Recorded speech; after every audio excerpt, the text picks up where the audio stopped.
Graph theory. This is different from bar graphs and pie charts. Multiple pieces of data on a computer are handled as a block in order to increase the execution efficiency of programs and the effective use of storage media, as well as to make data management easier. On these occasions, the relationships between data are called data structures. We will study data structures in this chapter.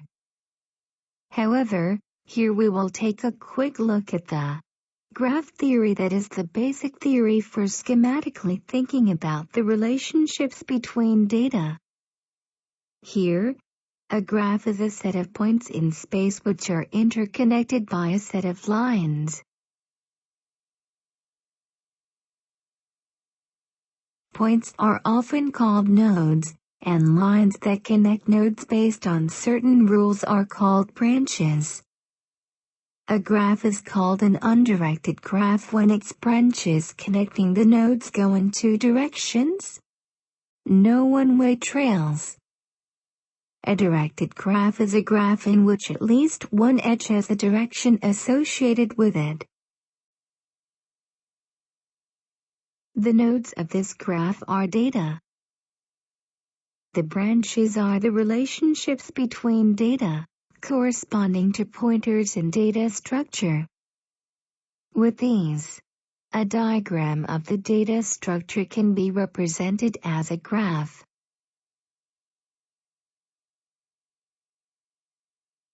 Various algorithms representing data as graphs are often called graph algorithms.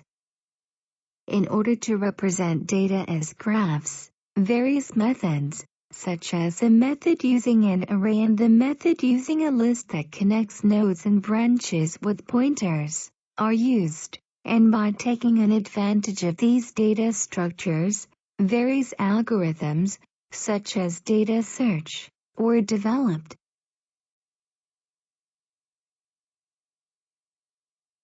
Graph theory can be used to study the algebraic characteristics and combinations that graphs have and to apply them to the solution of actual problems.